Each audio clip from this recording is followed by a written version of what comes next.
to be moving from higher level debate to hopefully both a provincial level and also somewhat going into the classroom as well, and talk a little bit about that also. Let me invite the panelists. We have three wonderful panelists today. Ms. Zubeida Mustafa. I mean, I don't know what to say about Zubeida. Everyone knows Zubeida. Zubeida has done so much work. As a journalist, she was with Dawn for more than 30 years. She has written a lot on social issues. A number of Lifetime Achievement Awards. My introduction to her is through both her articles as well as the book that she wrote on the tyranny of language, which has come recently in a revised edition as well. So Zubeida would be with us talking about, I think, taking the cue from her book and moving forward.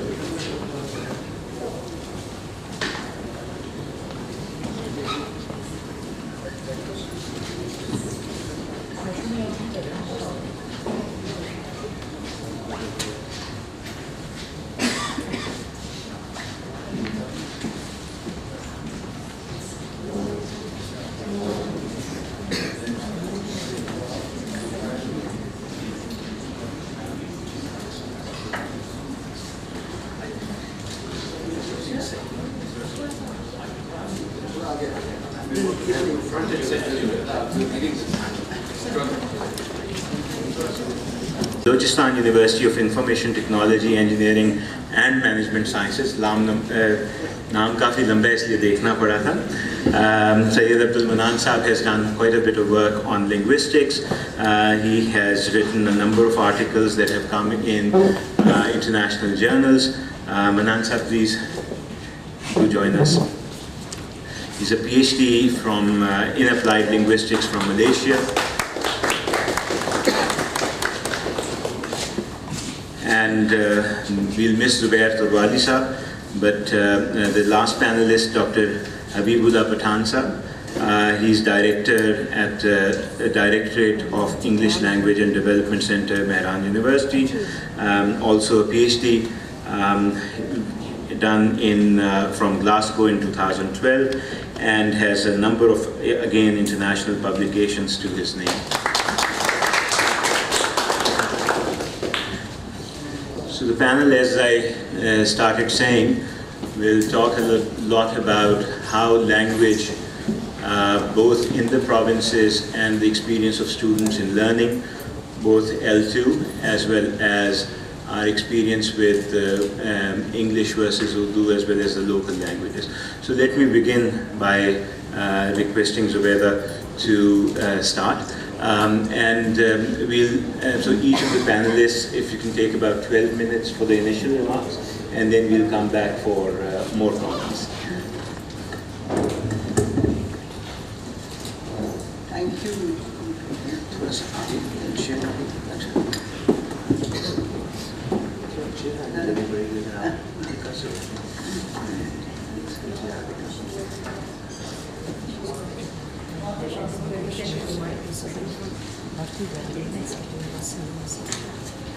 Thank you, Faisal, and thank you everyone for bearing with me with all the preliminaries. But it's been a lovely session, and first of all, I must thank Mr. Syed and Sahi for organizing this conference, because this is something exactly what I always thought we must have, because it's such an important issue. And at my own level, I've been doing, like, we had a little small short course in Karachi. It was organized by a small NGO called Irtiqa, and we got hold of some teachers, and Dr. Tariq Rahman was very kind to come over, and we spoke to them about it. And later on, we also had one of the participants who's not here, but she made it to Karachi, fortunately, because he was very busy. That's Zubair Turwali. And we had Ghazala Rahman also. You see, like, these are all a mix of different languages. And that is what I thought that we should have in Pakistan, because one of the major constraints we have is the multiplicity of languages. Like we said, I don't even know the exact number because this morning someone mentioned 63, someone mentioned 72, but there are many of them. And so many children speaking different languages. So what we do need is some kind of a policy. Now first I would just like to mention some of the constraints which are there, which should be seen, which should be recognized, because if we want to have some kind of a feasible, pragmatic policy, then we must know what we have to face to help the children negotiate. I like the term negotiate the various languages. Now one of them is, as I already mentioned, the multiplicity of languages, because if there's one language spoken, for instance, in Bangladesh, they have it, so it's not so difficult to, you really don't have to devise any policy as such. Maybe you're teaching them English, so then you know what stage to teach and when and how. Now the other is that we have a lot of, I'm afraid to say, and it's not something good, language chauvinism. And this morning I learned a lot from Carol, from her keynote speech, that it's actually that the dominant language, as we say, it might just be spoken by a very small number of people. So it means that the real power of the language comes from some other source. So we must look into that. You can't really ignore it and just insist or just use very ideological reasons that we tend to do, that what kind of, with this language is important, as Dr. Taiman pointed out, about Islamization, nationalism, and things like that. And then, of course, another thing is the number of myths which are floating around about language. Like the people, they say, the earlier you teach a language, the better the child will learn it, or even that, well, you have to make the child practice it, so let him do all his studies in that language, so he'll be practicing all along. But they forget that he is, in a way, ruining his education also, because he doesn't understand what he's actually learning. And then, of course, you have the very most important thing which I feel, which needs a lot of clarification, especially to people, is the process of language acquisition. Mind you, I'm using the word acquisition and not learning, because every human being, unless there's some kind of defect, is born with that faculty, with the capacity to have a language, and the child acquires it. And we do not understand what the process is, because if we try to go against that process, even later on in life, it affects whatever language is taught. And the process is that the child first listens to the sound, all the sound, the languages, and it's generally the mother, and that is why we call it mother tongue. But I think I agree with Carol that it should be language one, because now we even have marriages between two language speakers, so which one is the child's mother tongue, whether the mother becomes superior, so it's more that language which the child is learning and using more. So language one is, the first process is listening to it, then of course comes the speaking process, when he's speaking various words, trying to understand them, and then third comes writing, which means that literacy, which is writing, learning how to write, is the last stage. And it is something, that is why we have so many people in our country who are illiterate. I think nearly 40% of the population is counted as illiterate, but they all have a language, they speak. So we must be very clear that language is not how you educate a person and teach a language. It comes very naturally. And so when you are teaching another language, it's best to follow the same process at least, because they'll be coming closer to nature and being able to do something to the benefit of the child. And then of course we also have this, there is, I would say, no clarity, but I think in the previous session some of it came out about the medium of instruction and learning a language as a subject. Because for a long time people said, okay, you know, she is anti-English, she is anti-English, or she has learned English, so now she doesn't want others to learn it. And I had a hard time telling them that, listen, I'm not against English, I'm not saying don't teach your children English, do learn, teach them if they want to learn it, if it is going to help them, it's good. but there's something called the medium of instruction, and let that be at least in the early stages in a language one, I would say, of the child. And for that there is a reason. You see, because we think that it's only when a child goes to school that she starts, her education starts, but that is wrong. A child starts learning right at the time of her birth. Some people even insist that the child is learning while she is in her mother's womb. And in fact, for languages, because she can hear, and she is generally hearing the language of the mother, and that is why the term mother tongue.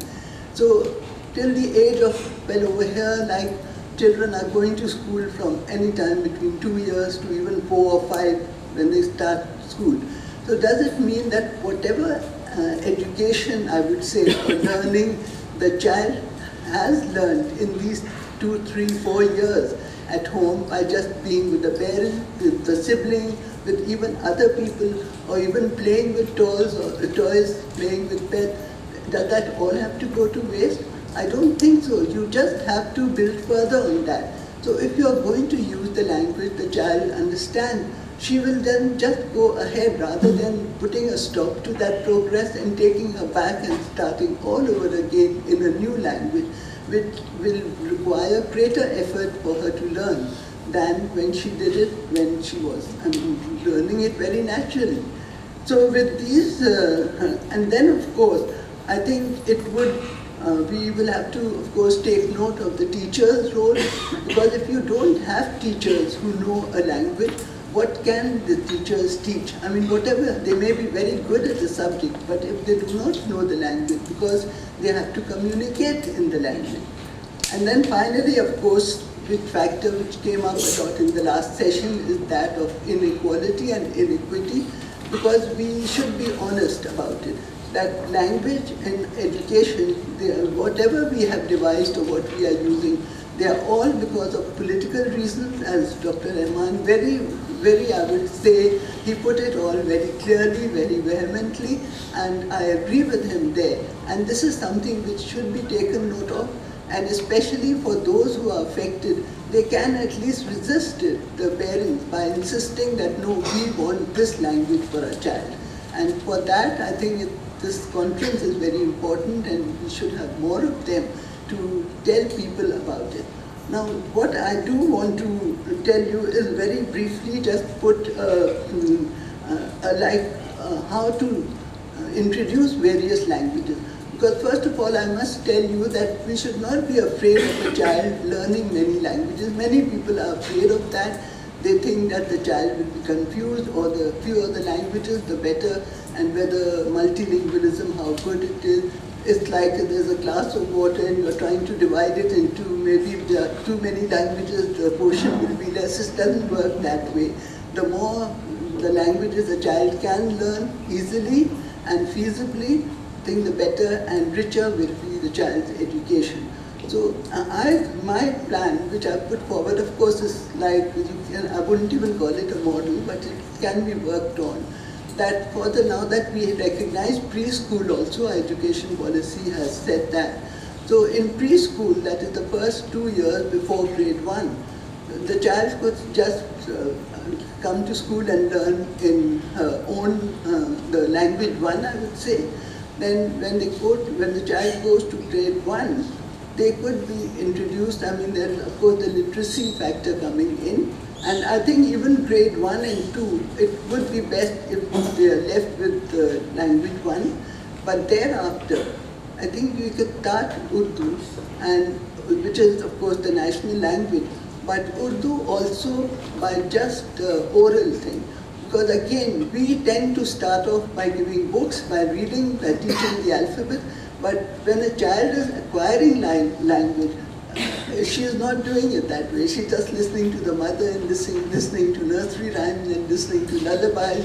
So that is how the child includes school also. It could be just in the form of games and nursery rhymes and talks and all like. First it would be Urdu, and then as she moves up, then Urdu literacy will be included, which means like the alphabets and of course reading, and then comes writing, which would be third. And then I think it should be at the secondary level, from class 6 onward, that English should be introduced, but in the same way. That first, I think the first year should be more or less oral, trying to speak or just listening to songs and other nursery rhymes or whatever it is, and then coming down to the alphabet and reading.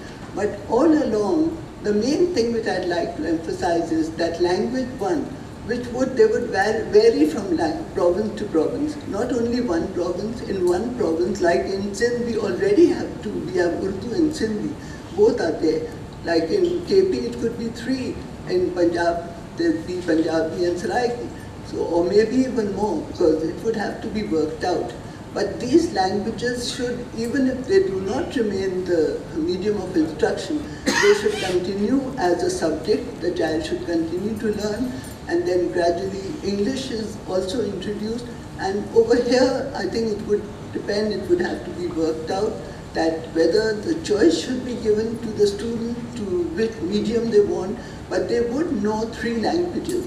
And maybe if anyone wants to study, use English as the medium, there should be no barrier before that person, or if it is Urdu, or even the language one. So that way there will be a lot of diversity. And this is what I want to say, that there is, I think, we should not be afraid of diversity, because the impression I got in the morning was that we want everything to conform, we want everything, very unified, and it doesn't work that way.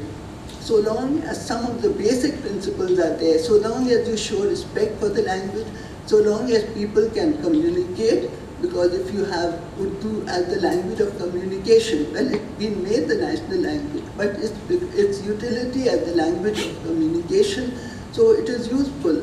So that is how the languages should be accepted, and they should be used in such a way, because the ultimate idea is for the child to learn.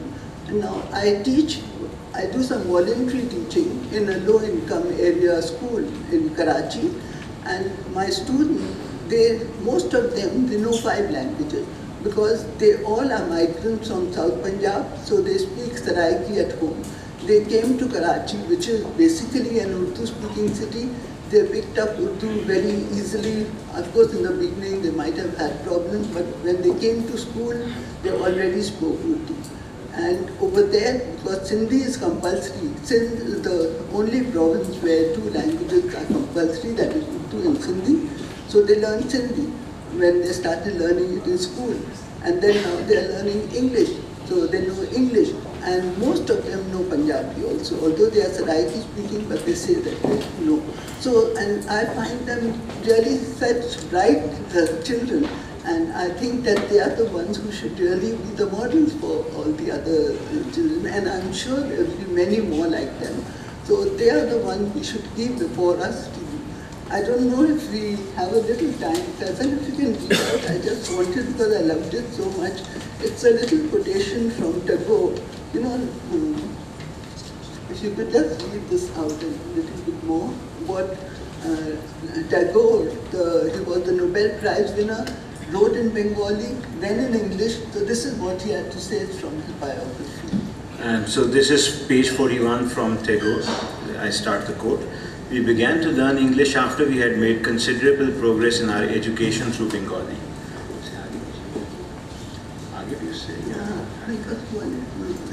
Just the quote. It's a quote. It was because we were taught in our own language that our minds quickened. Learning should, as far as possible, follow the process of eating. When the taste begins, from the first bite, the stomach is awakened to its function before it is loaded, so that its digestive juices get full play. Nothing like this happens when the Bengali boy is taught in English, however.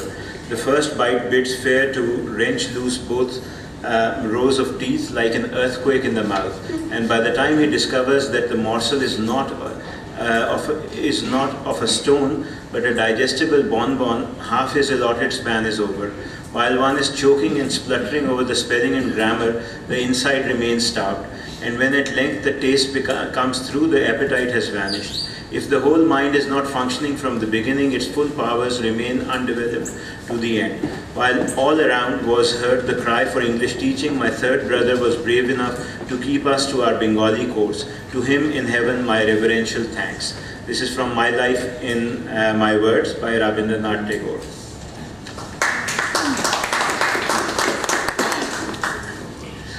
Thank you very much, Zubeida.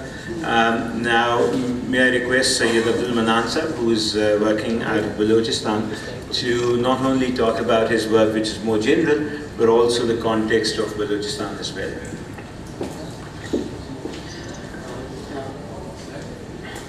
Thank you very much for having me, and it's really an honor to be talking to those people and meeting those people who really inspired me as a researcher, as a student, such as Tariq Rahman and Zubeida Mustafa and Carol Benson's. And they really gave me the courage to sort of take up this area.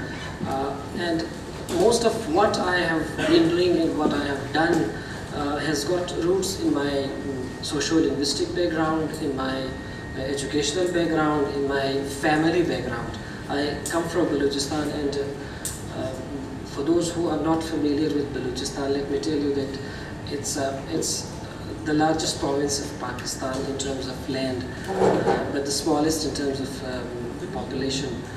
It has got borders with Iran and Afghanistan.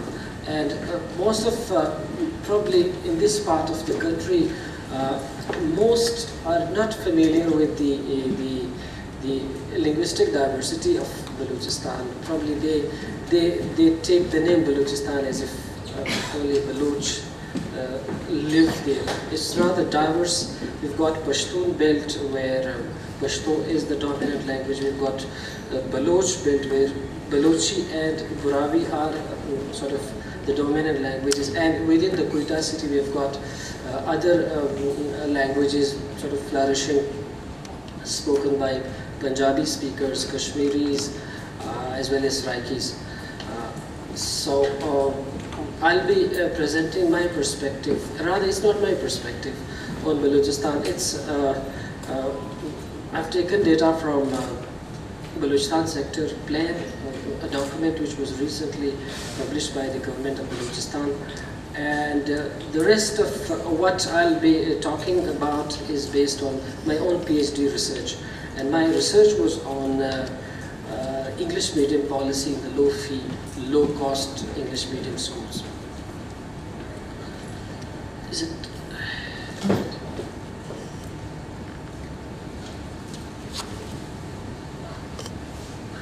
Well, let me briefly tell you what is the current situation in Balochistan. It's not a lot different from the rest of the provinces, but of course Balochistan, as I told you, it has got its unique socio-linguistic landscape and language ecology, different from the rest of the provinces. In terms of what languages we offer in the schools or in the education in general, are like Urdu is used as a medium of instruction in the government schools, and it is used as a subject in the private schools. Similarly, like across the country, English is used as a subject in the government schools and as a medium of instruction in the private schools. And we do have our mother tongues, or I would call it native languages. They have been recently introduced in schools in 2014. There was a policy announced by the government of Balochistan to introduce regional languages in the government schools. So up till now, it has not fully implemented, but we do have the use of native languages in at grade 1. And Arabic is also used as a subject from class 6 to class 8. Well, apparently this situation might look rather rosy, that we have got all our languages that are present, right? the local languages, the national language, and the international language such as English in our schools. That is the ideal sort of situation. But when we go deep, when we survey the real state of affair, we come across that there are so many challenges in the implementation, in the actual teaching and implementation of those policies.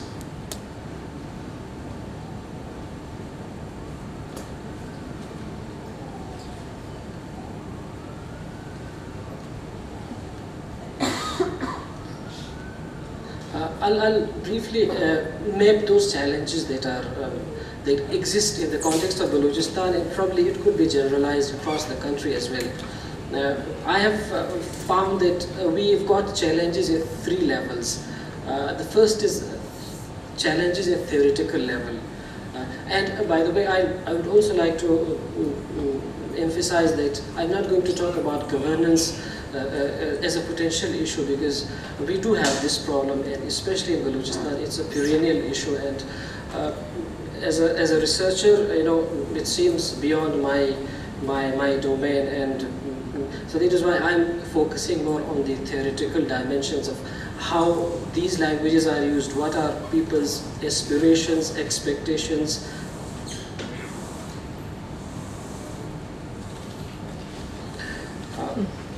During my study, I found that 3 dominant things, probably certain overlapping theoretical trends emerge.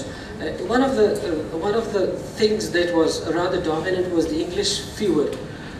I studied 11 low-fee schools and distributed questionnaires among 240 students, and there were several variables. One of the variables was that what was their favorite policy in the schools. And the results showed that English emerged as their favorite policy in the school. And teachers were emphasizing, teachers within the low-cost, low-fee schools were also emphasizing on the use of English language as a medium right from the nursery levels. And similarly, school principals or administrators were also focusing on the same thing. They idealized English and they advocated English as the best solution, as the best option to be taught at the primary levels. But I call it as a theoretical challenge, because when we look at the available research and to the ground realities, we find that this favor seems to be, logically it's a rational choice. Parents are motivated and students are motivated to have English as a medium of instruction, because they feel that it promises socio-linguistic, economic mobility. It offers all the goodies that we associate with the English language. But ultimately, when we look at the theory and the available research, like the teachers and students would say that, like Bedam also pointed out that the earlier the English language, the better. The younger the children, the absorbent the mind. When I went to analyze these perceptions, I came to the conclusion, and the available research sort of contradicts all these assumptions, right? The stakeholders would say that the earlier we expose children to the English language, the greater the chances for maximum proficiency levels. But the available research shows that that it's not the age factor or the maturation factor that is important.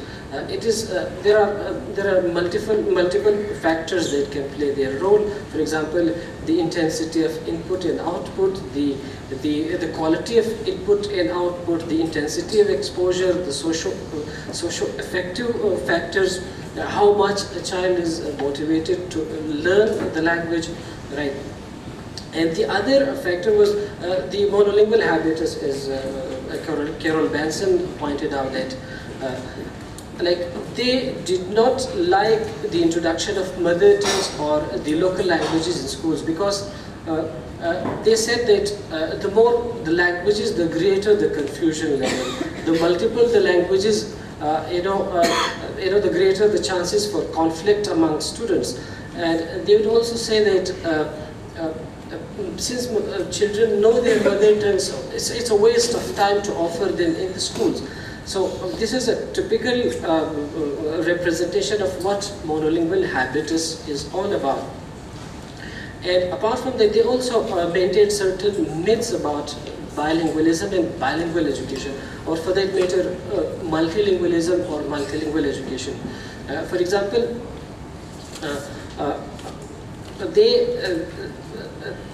they saw the introduction of multiple languages as a problem, as if like some of us also in the previous sessions said that since Pakistan is a diverse country, so it's rather difficult to manage their diversity within the schools.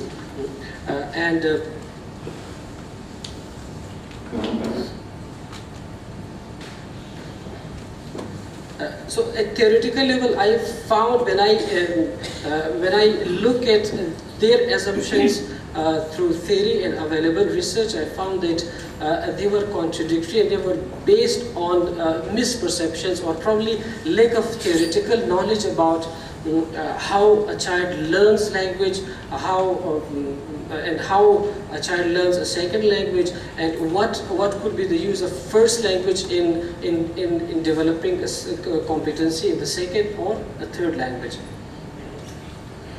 The second challenge that I saw was the institutional or practical, at practical level. Those schools, they advertise themselves as English medium, and during my PhD study, I also interviewed Zubeida Mustafa. So she termed those schools as pseudo-English medium schools. Those schools, they claim to be English medium, but within the actual teaching practices, within the school premises, there is no sign of the naturalistic use of the English language. And in practice, what they would do, teacher would deliver the lecture in the Urdu language. So Urdu was the de facto language of classroom transactions, and the writing practices of most of the students were just copying from the whiteboard. And a bit of English was used, yeah, but it was in the form of safe talks. It was like certain formalic sentences. Students would say, may I come into the class? Teacher would say, yes, do come. And then the teacher would say, do not make noise in the class, and yes, ma'am. So apart from that, there was no spontaneous or sort of, English was not used for communicative sort of purposes, and they did not have the capacity to do that. So it was just a behavioral norm.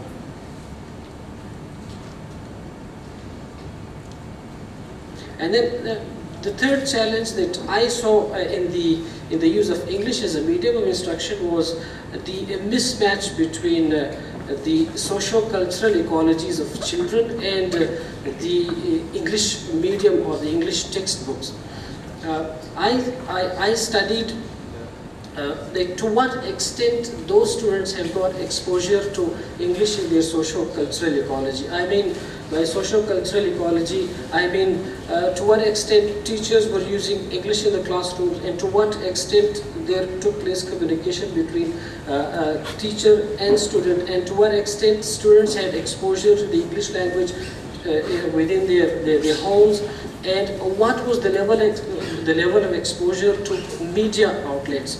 So the results showed that there was a very negligible level of exposure to the English language. So there was a clear mismatch between what schools were teaching and what the socio-cultural ecologies of children were all about.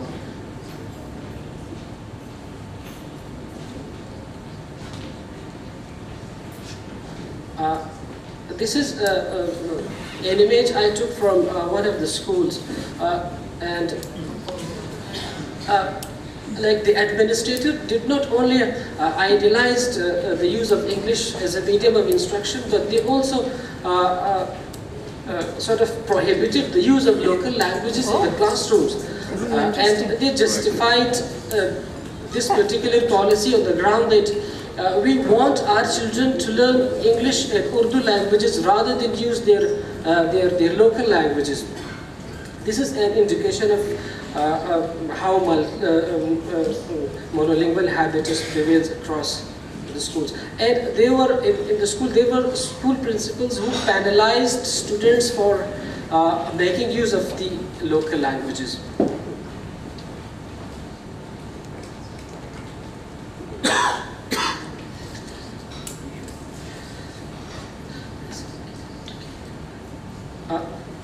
One of the prompts was that I should suggest how should English be taught. Based on my own experiences, I see lots of problems in the use of English as a medium of instruction. And in Quetta we've got some different trends. There are a lot of language academies spread all over, and students go over there, they go with the intention to learn English language.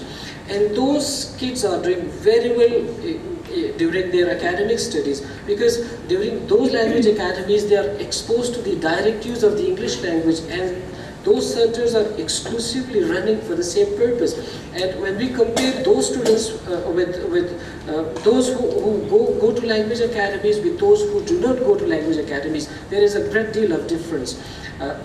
Those going to academies show a great deal of confidence when they make oral use of the language. There is a great deal of accuracy in their written expression.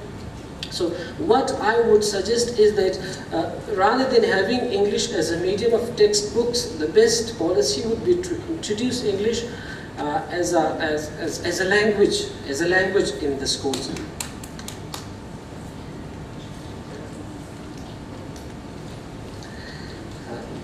Well, I think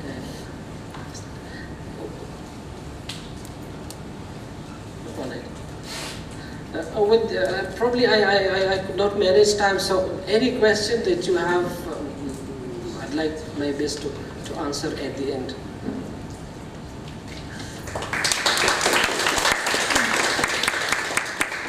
Thank you very much, Dr. Saab. Now may I request Dr. Habibullah Pathan from Mehran University to give his perspective.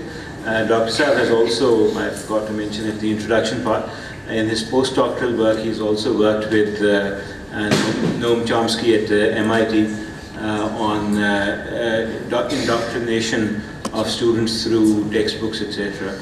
But I don't know whether that will feature into today's talk or not. But Dr. Saab, over to you. Thank you so much for having me on this conference. Okay, just let me contextualize this talk, because since the morning I was actually thinking about, let's have everybody's perspective and then come up with the presentation. So I had a couple of PPTs with me, so I came with the work after having heard everybody. So this comes with, the two backgrounds. One is my PhD in language motivation from University of Glasgow. The other one I did a kind of diploma in management, where I did something on the financial literacy and functional literacy of languages, and I published a paper at Boston University with Department of Finance, Law, and Education. So we actually linked financial literacy and functional literacy of language, and there is a very positive correlation between them. To be very honest, we're talking about negotiating students' identities in the class, but there's actually no negotiations at all, because we don't understand what are students' motivations behind learning any kind of languages at all. If you understand language research, the research that there is a direct correlation between motivation and attachment and achievement level, and without proper motivation, even the best curricula, the best pedagogy, the best environment would be useless, to be very honest. So we need to actually go back and see what's the issue to the grassroots level. what's the basic issue? The basic issue is about inspiring vision for learning any particular language. Why should we learn a particular language? Have we ever asked our students, why do you learn a language? Why do you need this language? What you would like to become and what you don't want to become? I mean, there's a lot of fears when communicating in a particular language. They're positive as well, but there are a lot of pressures, pressing issues in our society. We do not take these constructs into consideration and do not actually talk about that. So honestly, there was a report by Global Index, Development Index, and it says Pakistan has potential to become one of the leading countries to be included, having a financial, to be in the net of financial inclusion, with a target by UNESCO set by 2015, if your literacy rate is 88%, which you could see the figures, literacy rate in Pakistan 2015, it has actually dropped to 2%. If we compare even what's the literacy definition in Pakistan today and compare to what the research says, that the ability to identify, understand, interpret, create, communicate, compute, and use the printed and written materials associated with varying contexts, I don't know where do we stand. I don't see that these figures are right in that case if I compare this definition of literacy in Pakistan today. So, again, in the case of province Sindh, that's what the statistics say. I will make my case. This year, this is a figure, and which is actually very alarming. We're talking about literacy, but see the way our percentages are going. There's something challenging in the textbooks. There's something challenging we have in designing our textbooks, which we're not able to communicate or not helping our students to inculcate that, so to become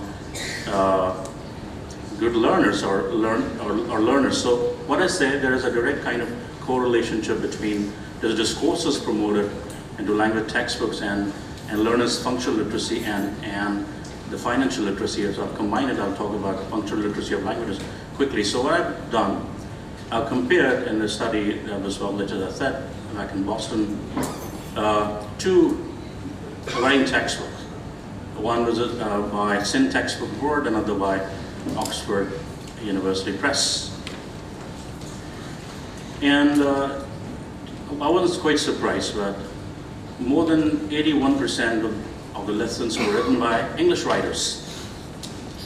By English writers, I mean, they're not British, to be honest, because we combine in Pakistan, it's English, anybody beyond this country, but so 81% of the lessons are written by English writers. On the other hand, we have like 45%.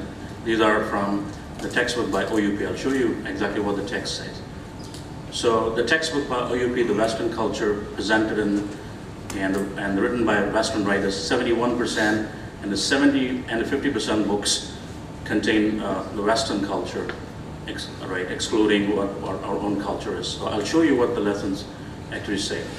Lessons, numbers, and contents in textbook by Sindh Textbook Board, 66% showing the local content. Again, in grade 10, 50% lessons showing like local content. And see, there's a big mismatch there. So we have two varying boards. We have two different versions of textbooks, one Oxford University, other Sindh Textbook Board.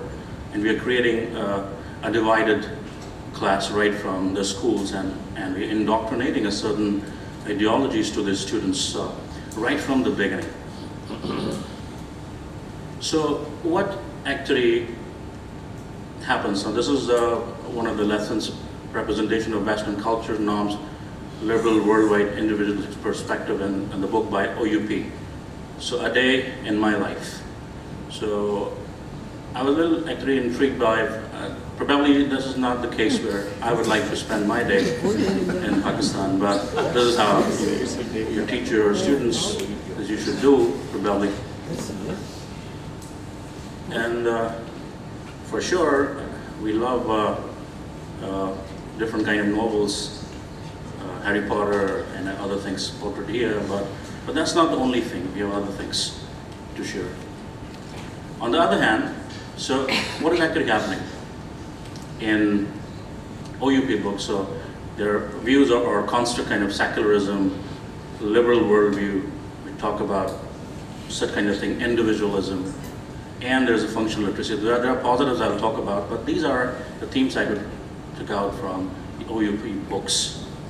What about the syntax of word? Now let's have a look at it. On the other hand, this is what the comments say, the representation of local, religious, and cultural aspects in the books by syntax with word, where for sure we eulogize, praise our heroes, and for sure, I need not say anything about it. So what are the themes? Religion, culture, national heroes, cultural practices, English culture and poems. Talk about London Bridge and maybe Christmas or New Year Eve and all kind of things like that. So what is happening? We are actually creating two different classes, or a divided class. But first is by OUP textbook, where Western culture is promoted more, though there is a focus on development of critical thinking and functional financial literacy. Really, I won't have much time to talk about it. On the other hand, by syntax with word, where we are creating a class, people indoctrinated with more religious ideas, nationalism, heroism, patriotism. There's less focus, according to these specific books, on development of critical thinking and financial literacy. There are certain recommendations, and I'll quickly have a word on financial inclusion. So we need to move, actually, to be honest, to be included, to call ourselves to be a part of international community, which is a requirement, because I was really alarmed to see in Pakistan, only 7% people are having financial account with formal financial inclusions, and rest of the population resort to hundi system, which is called illegal way of, for example, of your transaction at all. So probably that's the big hindrance, and I'm unsure, because the language of finance of this banking and financial sector is either Urdu or English. And I had one study with the people who were given Benefit Income Support Program cards, and I saw a lot of women queuing in to take out cash from ATM machine. They weren't able to actually take out, and there were a lot of people who would strip them of their money, just say, okay, I can do this transaction for you since you can't read it. So they take away money just because they cannot read in English and Urdu languages. And that's because our language of your banking sector or dominant financial sector is Urdu and English. So what I would suggest that in our textbooks, because we need to think right from the scratch, from the classroom level, then go to the policy level. We need to have topics addressing to the most pressing issues of the world, to be very honest, and see what are the real life issues. And I really see, I mean, statistics speak, to be very honest. We need to be very, very realistic. We've actually spoken a lot. I know we are very emotional. But this is what the statistics say, 7%, that's actually not very encouraging. We have potential, UNESCO says we have potential, but what about at the grassroots level? We are not training our people to use those particular services just because of they don't have functional literacy in languages. I'm not actually talking more about the textbook, that's really basic level. We need to train them how to use these services. So financial literacy be focused more than being indoctrinated, which is the case. Okay, I'm using this word over and over again. But we need to move to become part of the international community, because that's where the economy is going, that's where we need to look. Otherwise, I'd say if we're entangled in such kind of things like patriotism, which is okay, I don't really mind, in religion, perfectly fine. You can teach them in Pakistan studies, you can teach them in Islamia. But when you actually, I don't know, teaching language, try to be a little practical, have a policy that addresses needs locally in particular, but globally in general, because that's where we are going. So I'll have any questions. I think it's 12 minutes down, so if any questions we can have it. Thank you very much. Thank you very much, Doctor. I mean, there's a larger issue of which has been discussed in economics a lot as well, and even political science and sociology, about the elitist structure of our society and how we, and that permeates most of the institutional structures as well as the technologies that we use. I mean, in the case of financial literacy, for example, using thumb recognition, eye scans, we have the technology for that, so we don't have to rely on written word or ability to read or write to actually expand financials, but we haven't fully experimented with those things, partly because the structure of our institutions is such that it doesn't allow that for that kind of experimentation.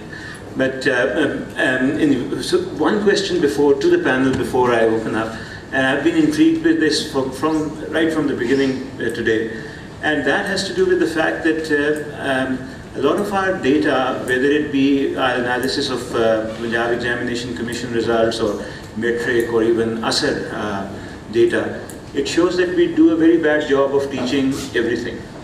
It doesn't matter whether it's mathematics, Urdu or English. I mean, if you look at the results between Urdu and English, there's not much difference between how badly we teach them. Our students do poorly in both of those languages. So my question really is, if the quality of teaching is so poor in most of our schools, then does it matter if you change the language policy? Or is it that it will have to come in tandem with a lot of things that we'll need to do on the quality of education side to really make any language policy effective? This is to any one of you if you'd like to take it on. Please. Well, I think it will. I'll very emphatically say it will, because of course the teachers are not doing a good job because they are not trained.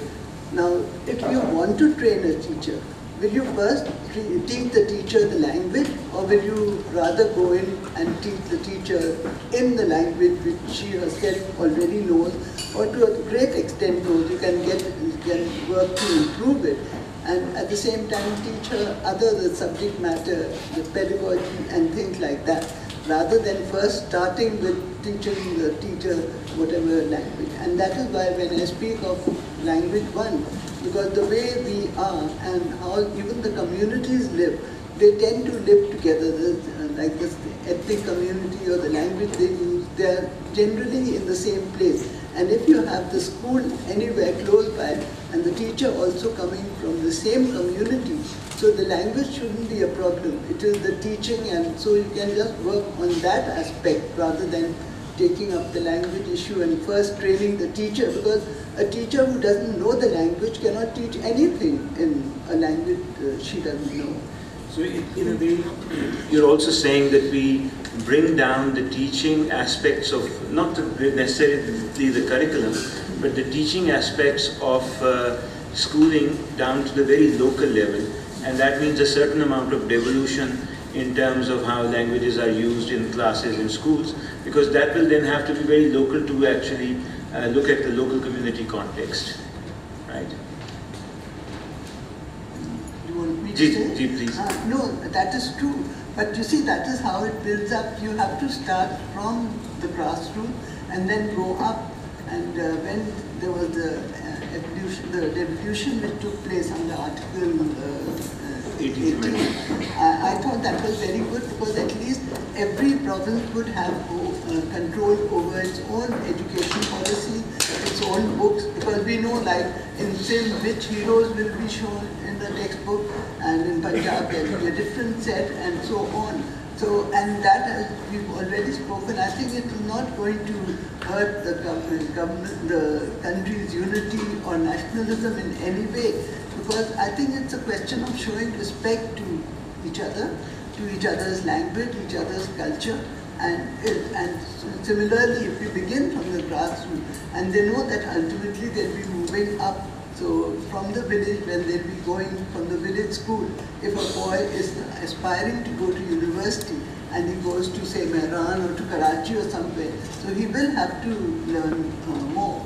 And I think it will come, because then the desire will be there, the motivation will be there. You see, the main thing which our system lacks is that we fail to create any motivation in our teachers, in our students. And I hold language responsible for that. Because if a child cannot communicate, and I've experimented with myself, because when I teach those kids, I use the very participatory method. I tell them to speak. And invariably, even when I'm teaching them English, say for half an hour, after having talked for 1 hour, so then they'll say, "Main Urdu mein bata dun, may I tell you in Urdu?" Because they are dying to speak, but they cannot express themselves, which I think is the biggest tyranny on a child, that he wants to speak, but he's not allowed to speak because he doesn't know the language. Sorry. I agree with you that, like, by changing the medium of instruction policy or by changing language of the textbooks, it won't work. I guess language is one of the components of quality education. In Balochistan, we have recently introduced local languages at the primary level from grade 1. I've got one of my students, MS students, who is teaching in one of the government schools. So the other day he was telling me that even teachers at the primary, they cannot teach Pashto at grade 1 level because they have not been trained, and literacy in Pashto, reading is it needs literacy. If you have not studied Pashto in schools, or if you are not literate, you won't be able to understand. And so we need to build sort of the capacity of our teachers before we introduce any policy. So there has to be a holistic approach. Language is... So I mean, is it also possible to think of teaching orally in Punjabi, but having a textbook in Urdu, because reading Punjabi is much more difficult and there's not many people who can do that. Is that a possibility also, that in class the interaction, oral interaction is all, let's say, in a local language, Punjabi, but the textbook happens to be in a different language? Is that possible? Because that's what right now is happening by default almost. Well, I do not know the case of Punjabi, because Punjabi, like Urdu and Punjabi, have almost sort of... Not in written form. They have overlapped. If somebody knows Urdu, he or she would definitely know Punjabi. This is what my understanding is. But when it comes to, let's say, Pashto language, it won't be enough. Only oral use of the language won't be enough, because it is unfair to teach in the Pashto language and take examinations in the English language or in the Urdu language. So let me now open it up to the panel. But before I do that, I just want to call on Irfan Awan Sab. Irfan Sab, your experience, you've worked a lot in Balochistan as well, and at the school level. So your experience of, I mean, the mic is coming, I think. आपके पास आ रहे हैं, सामने आ जाइए.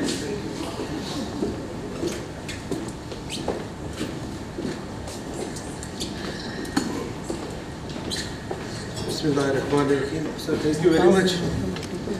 Actually, I was just participating in this conference, but Faisal Sab asked me to share some things on behalf of Balochistan. First of all, I would like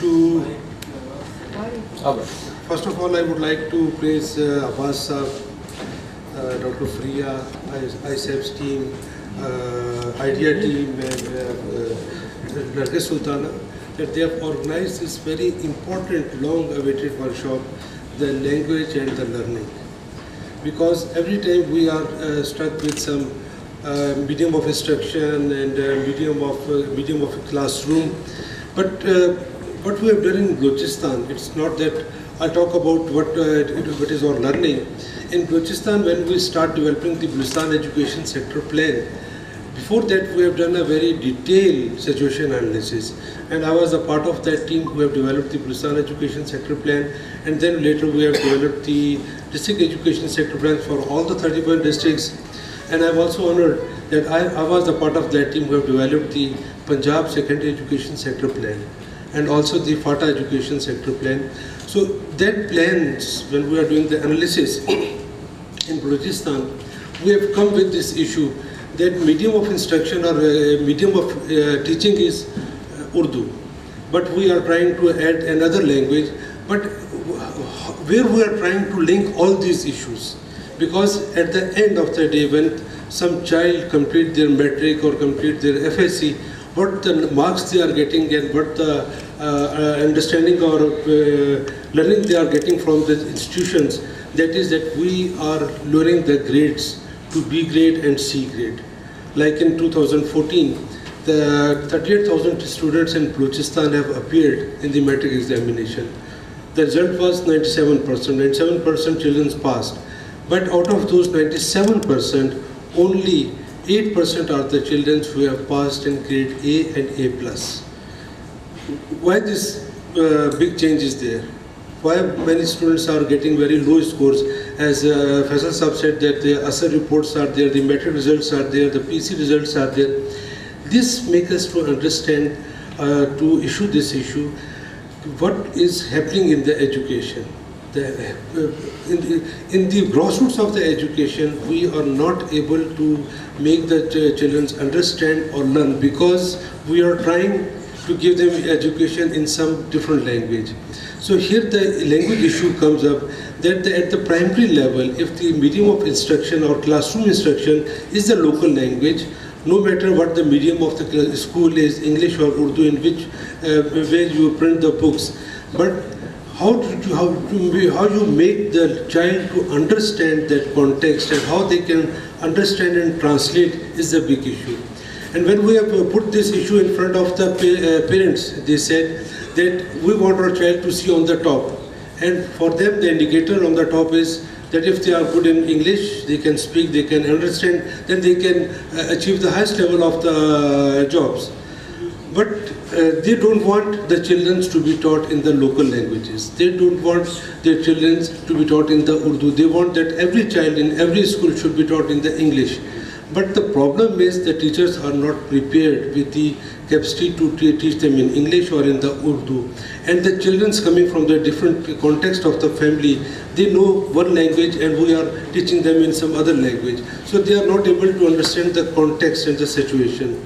So here the issue is that we need to introduce the languages and link the learning to the language, rather language to the learning. Even currently what the subjects we are teaching in the classroom, it is English is a subject, Urdu is a subject. It's not the medium of the instruction. We teach a subject in a separate way and we teach the Urdu in a separate way. The social study is something different. So to link them, that how the child start learning is if we improve the methodologies. Balochistan have taken the lesson and we have introduced the new qaida at the primary level that have increased the burden on the child but not have increased the learning of the child. So now the teacher is running away because they are not able to teach those qaidas. The children are running away because they have to learn another subject. So in this complex situation, we need to review the situation, that how the language contributes in the learning. We need to train the teachers. We need to use the local context of the society, the language which is being used there, and link that language with the learning to help increase the learning of a child. So in Balochistan, we have interviewed more than 3,000 parents, and they said we don't want local languages, we want English. Teachers, they said we don't want local languages because we are not trained. So where this child goes? So it means that we need to change this system, we need to advocate the policy makers, we need to advocate the curriculum, the teachers training institutions, that how they design the curriculum, they design the textbooks, and train the teachers that using the local context of that area, they can help the child learning and make them at the primary level. After primary level, once they are understood with the context, once they have matched their knowledge and the textbooks and the whole situation, after the class 6 they can continue. But at the primary level, rather than giving them the challenge, we need to give them the facilitation. Thank you very much. Now the floor is open for any comments, suggestions. With every session, things become more complex rather than less. Sorry, Mike है कोई? Then I guess could it? about that it needs to be the facilitation. Just to give you an example, about a year ago I visited a village in Jhelum, and I went to a family who was very poor, and I noticed they could not afford even to pay 100 rupees fees. The government school, a big government building that was very nearby to that their home, whereas the private school was far and they were charging the fees, and the education in the government school was free. But she was not sending her kids to the government school but to the private school and was willing to pay 100 rupees. I said, why? She said, because of English. And she was thinking that by that way they could get job opportunities, of course. I mean, that is the reality, that is one case, but that is the reality in all over the country. So I think this is something which is very much important, because as a result of that they are not learning anything, because there is no conceptual clarity. We talk about the critical thinking and all those things, conceptual clarity. So from that point of view, I think language is the main point, because child always think in his or her own language. So I think from that point of view, it's very important that we need to come up some actionable points so that there is some action. And we always focus on the public sector, on the government side. But when we talk about equality and that we have to give opportunities to all children, then I think these things need to be implemented in the private sector as well, any type of school. So I would like to hear from our panelists that what do you think, what is the way forward, giving all these challenges, rather than just focusing on the public sector, but for all types of schools, and how to make sure that actually there are some concrete steps and everyone is following that, not just in word but in terms of some practical steps. So how do you think the way forward? If you'd allow me, maybe we can take 3-4 questions and then respond together. Ji, please.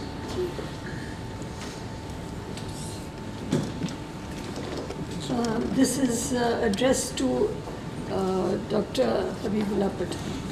You were talking about financial literacy, that English textbooks do not necessarily train a person to be active in that field.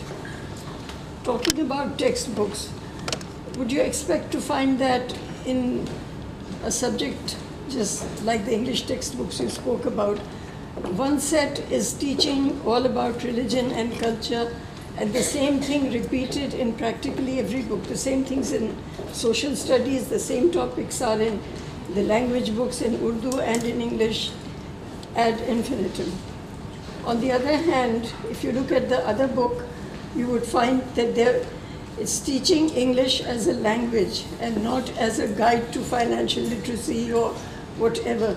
So we need to first of all be clear in our minds what exactly we want, because since morning what I have absorbed is that there's a lot of confusion, even in our minds, and much less taking them across to a whole entire, all the stratas of society.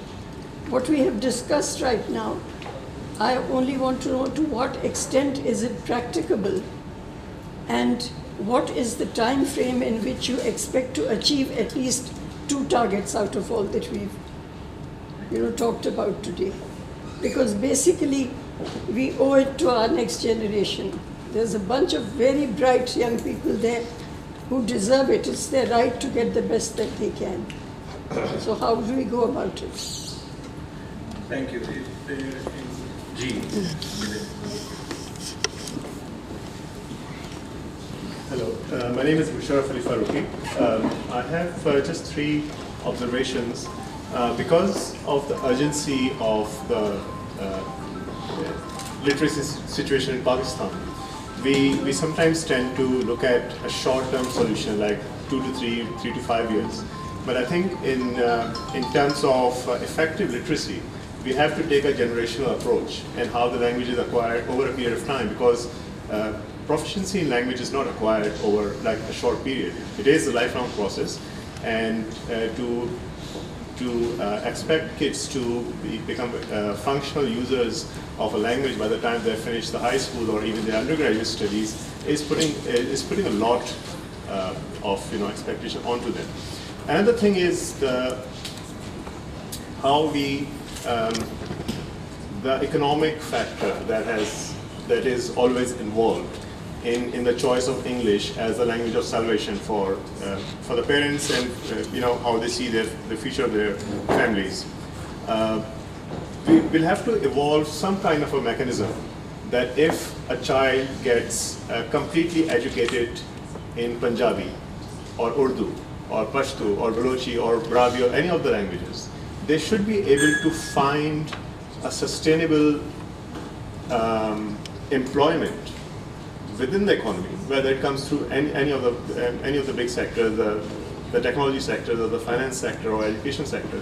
But they should be able to have a vision of something that they can achieve from acquiring just any one language, rather than the burden of 5 or 6 or 7 languages that we tend to impose on them. And the final observation is that we do talk about how to resolve the delivery of education in our system, but we do not look at how the main carrier of this content is involved, and these are the publishers. In Pakistan, we have very few. I will not say that there is any good publisher in Pakistan. I was the Urdu publisher at Oxford University Press in Pakistan, and I've seen what goes on there. And I will tell you that to have literacy, we have to really empower the publishing sector. We have to have really good, important, intelligent people involved in publishing, so that that content which we are worried about gets curated at a very early level before it even comes to the schools, and we run into all the problems that we have been discussing. So these are just some of the observations. Thank you very much. जी गुरु अच्छा आपके पास इसके बाद आ गए जी बिस्मिल्लाहिर्रहमानिर्रहीम अलादाद मलिक जी जी please. Well, a problematic encounter students negotiating language in the classroom. So in Pakistani context, in a classroom, whether it is public or private sector, the students are sitting of different abilities. And the books written, do you think that they really match the needs of learning needs of all the students? And second question is that whether Urdu or English newspapers are playing any role in developing the learning process of the languages of the public and private sector students? Thank you. आगे दे दीजिएगा जरा mic. We'll take this last question, get a response, and then come back. Thank you very much. My name is Dr. Fatima Dar, and my question is specifically related to the development of materials. Now when we talk of materials, my question is how important is it to establish the context of materials development? That is very, very important. The two scenarios that Dr. Habib has presented again are showing a disconnect. So my question again is that how important for me, if I'm a material developer, how important for me it is to know my learner for whom I'm developing the material. I think that this trajectory is something somewhat lacking, either in the private sector as well as in the public sector. That this contextualization of education is something that we need to think about before we talk of any aspect or any sub-process of education.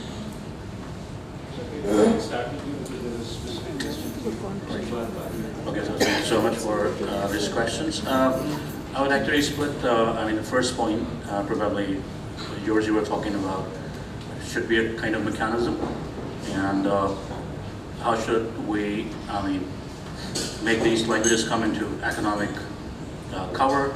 To be very honest, we need to divide this language into 3 broader categories.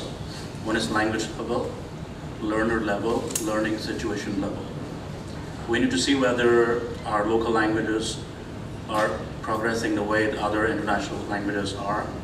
Are we ready to encourage these languages to be medium instruction? As a linguist, I know a child needs to learn his first language, but let's actually check the modern needs. Are we ready?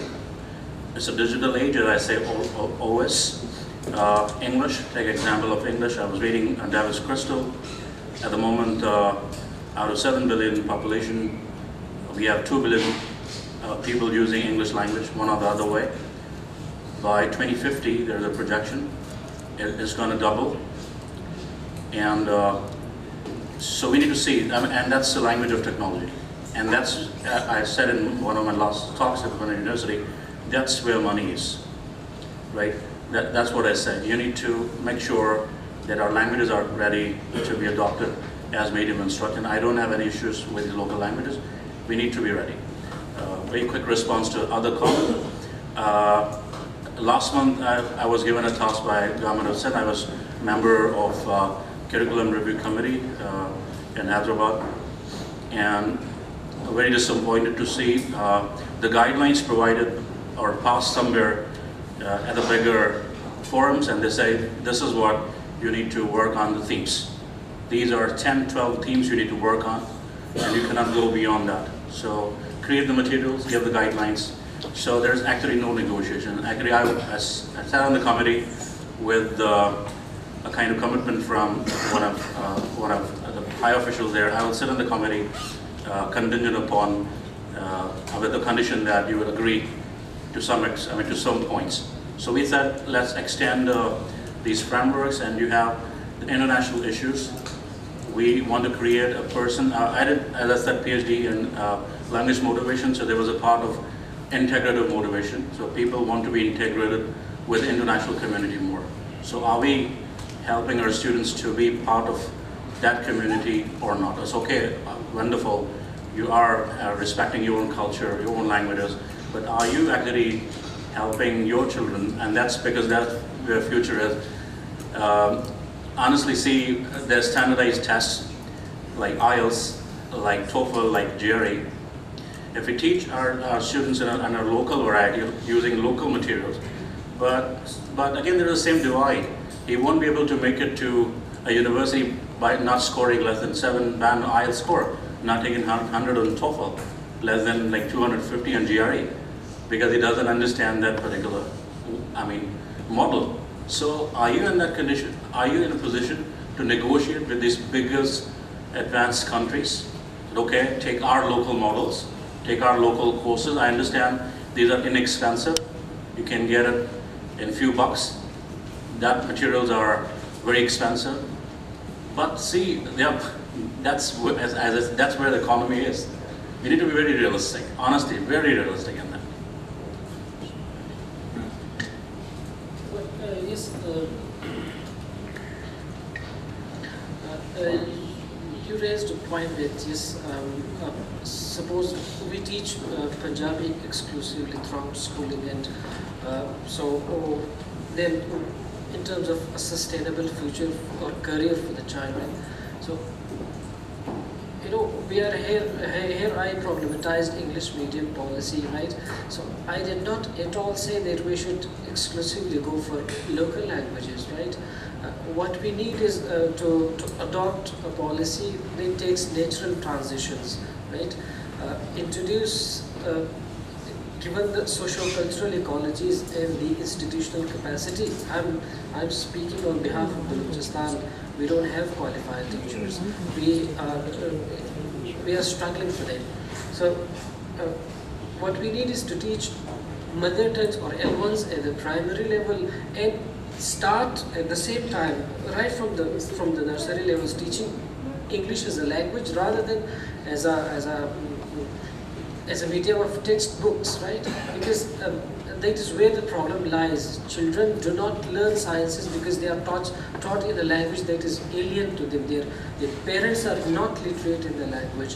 The language is not used in their community. They don't have exposure, either active or passive. That is why they struggle. So what we need is to sort of have a policy of natural transitions, starting with mother tongue or L1, then and teaching English at the same time as a language, and then introducing English as a medium, probably when children develop a reasonable level of literacy so that they can negotiate with the textbooks and examinations. So this either or thing is dangerous. We need to be inclusive and take all the languages that are there in the college. Zubeida, one of the questions was कि उर्दू और अंग्रेजी अखबार का क्या role है? What's the role for Urdu English papers in either literacy or education of our children and nation? Do you want to take? I think after the internet and television, as it is, the papers are just going down, at least the circulation. And I don't know whether it's happening all over the world or not. But till whatever, the television is already playing a role as far as Urdu goes, because there were 2 English channels which were open. There was the Dawn News, which was previously started as an English channel, and there was the Express Tribune, and both of them had to change. In fact, Dawn News was to close down, but they tried out Urdu and they found that was such a big success that it stayed on in Urdu.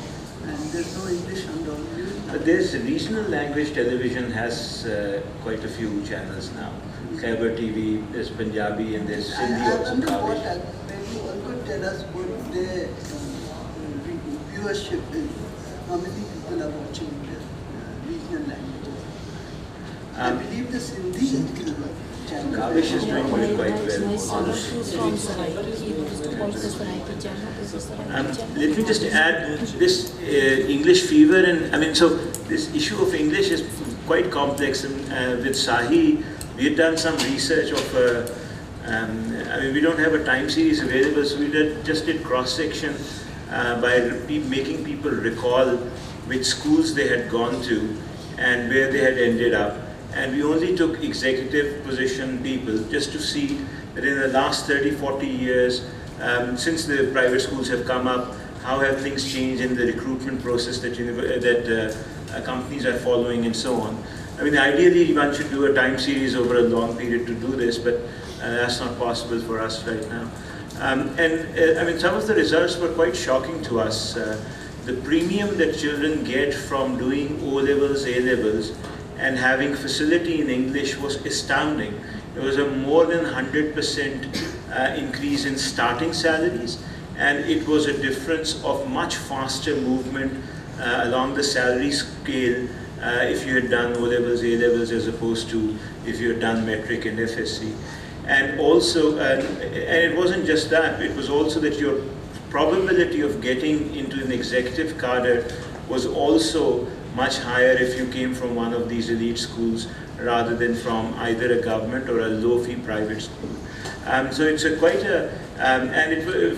for me at least, the numbers were quite shocking. So clearly the parents are very right in seeing this tremendous premium to getting access to English quality education. But the key there, again I emphasize, is I think the quality issue.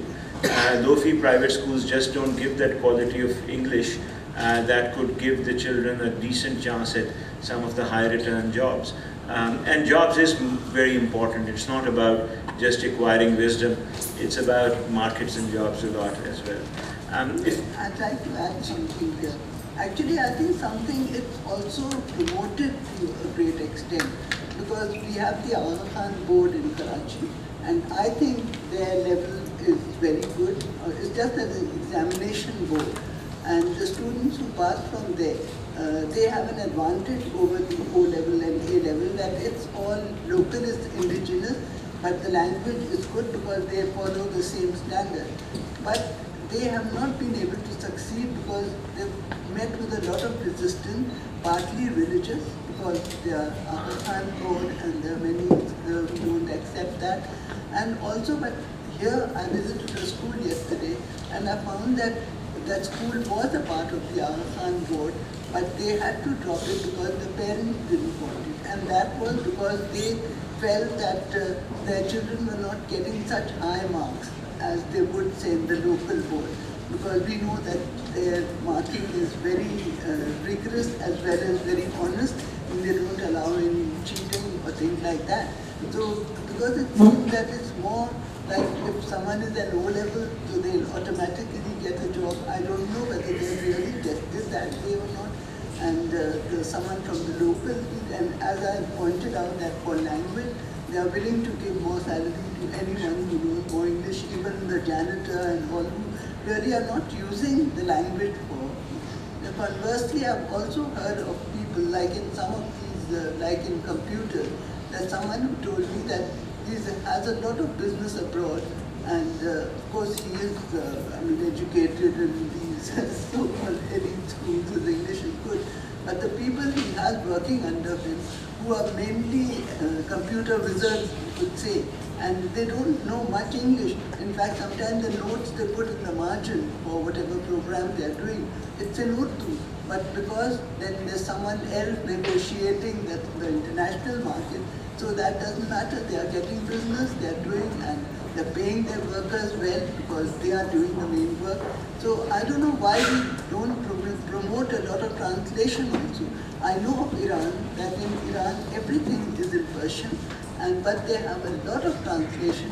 People are, and they have access to foreign literature, by literature I mean books and textbooks, and even a lot of science is done in Persian. And we know how much they've advanced, whatever it is, because they have a lot of translation. I mean, they give as much importance to translation as to, say, teaching a language. I'm being signaled that we've run out of time. My pleasant duty to thank the panelists and also every one of you to have joined us for this session. We're going to transition to the next session right. I should announce that, right? So thank you very much.